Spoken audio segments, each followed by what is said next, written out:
Shalom, selamat pagi Godly Family yang dikasihi Tuhan. Mari kita menikmati teh hangat, teduhkan hati dan hadirkan semangat dengan merenungkan firman Tuhan, edisi 40 hari masa Prapaskah. Firman Tuhan hari ini terambil dari Markus 10 ayat 32 sampai ayat 34. Demikian firman Tuhan. Yesus dan murid-muridnya sedang dalam perjalanan ke Yerusalem, dan Yesus berjalan di depan. Murid-murid merasa cemas, dan juga orang-orang yang mengikuti Dia dari belakang merasa takut. Sekali lagi Yesus memanggil ke-12 muridnya, dan Ia mulai mengatakan kepada mereka apa yang akan terjadi atas dirinya.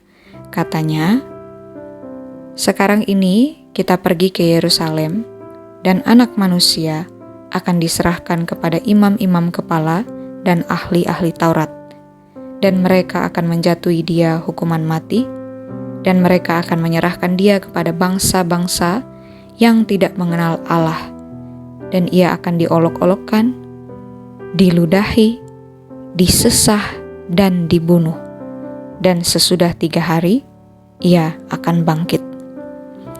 Godly Family yang dikasihi Tuhan, dalam perjalanan ke Yerusalem, murid-murid merasa cemas dan orang-orang yang mengikuti Dia dari belakang merasa takut. Tidak dijelaskan alasannya mengapa mereka merasa cemas dan takut, namun kemungkinan mereka merasa cemas dan takut karena kecurigaan mereka terhadap apa yang sebelumnya Yesus katakan mengenai penderitaannya. Tetapi Yesus dengan tegas dan yakin untuk menuju ke Yerusalem, tempat di mana Yesus akan mengalami penderitaan.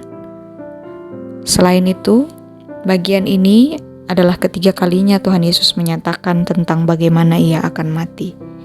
Dia memberikan lebih detail mengenai bagaimana Ia akan mengalami penderitaan menuju kematiannya di kayu salib.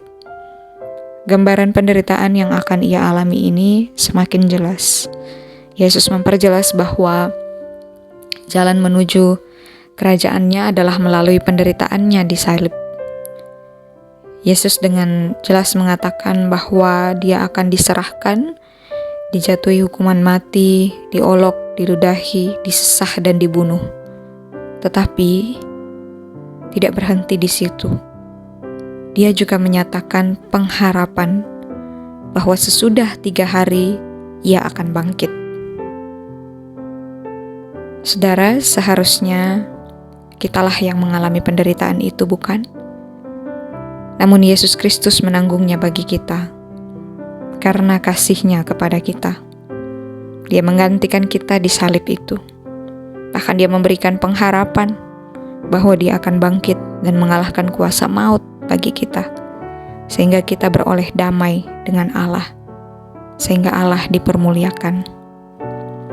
Godly Family, di masa Prapaskah ini, marilah kita kembali merenungkan dan menghayati betapa besarnya derita yang ditanggungnya bagi kita. Namun betapa besar juga kuasa-Nya sehingga Dia mampu menanggung derita dan mengalahkan kuasa maut. Karena kasih-Nya yang begitu besar kepada saudara dan saya. Amin. Mari kita berdoa. Ya Tuhan, di masa Prapaskah ini, ingatkan kami kembali akan kasih-Mu yang begitu besar.